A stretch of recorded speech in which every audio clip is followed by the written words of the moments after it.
Jeshi la Urusi linapanga kuongeza kundi lao huko nchini Ukraine kwa wanajeshi takribani 150,000 mwaka huu 2025, sawa na vitengo 15 vya askari wa miguu wanaoendesha magari. Naibu mkuu wa ofisi ya rais anayefahamika kama Pavilo Palisa alisema hivyo siku ya jana, ambapo pia chombo cha habari cha Ukraine kinachofahamika kama Sputnik kiliweza kuripoti hivyo.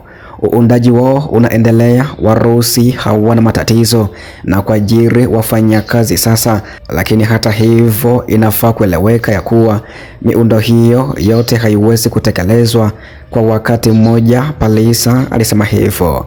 Ongezeko hili linakuja huku Urusi inapoongeza shinikizo lake kwenye mstari wa mbele wa kivita, huku ikishiriki mashauriano ya kusimamisha mapigano hayo dhidi ya nchi hiyo.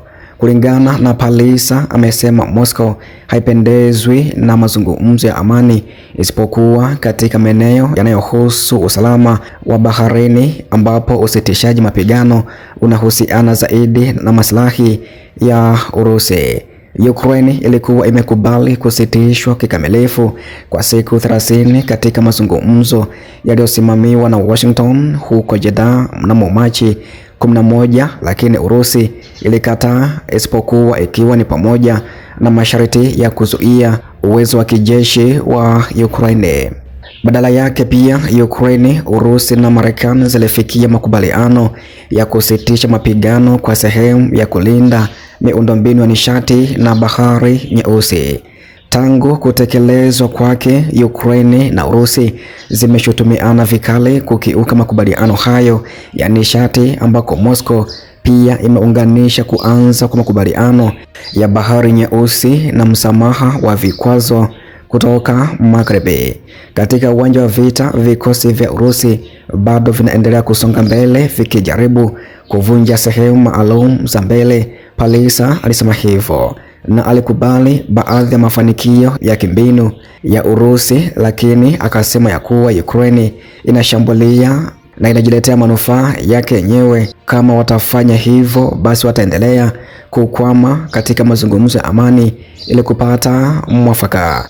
Ukraine imekabiliwa na uhaba wa wafanyakazi hasa katika vitengo vya watoto wachanga, huku Urusi ikimarisha mashambulizi yake katika jimbo la Donetsk katika majira ya joto ya mwaka uliokwisha kupita.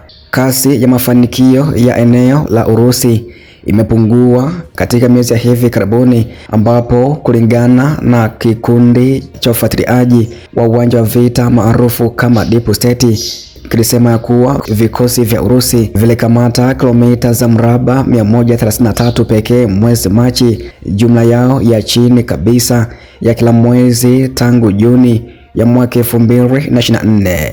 Kupungua kwa kasi hiyo kumechangiwa na hali ya majira ya baridi, mashambulio yanayofanya ndege zisizo na rubani za Ukraine na uchovu wa muda wa uwezo wa kukera wa Moscow. Licha ya hayo, wanajeshi wa Urusi wanaendelea na mashambulizi yao hasa karibu na Pokrovsk katika mkoa wa Donetsk, ambako mapigano makali yalizidi mwishoni kabisa mwa mwezi Machi katika eneo hilo.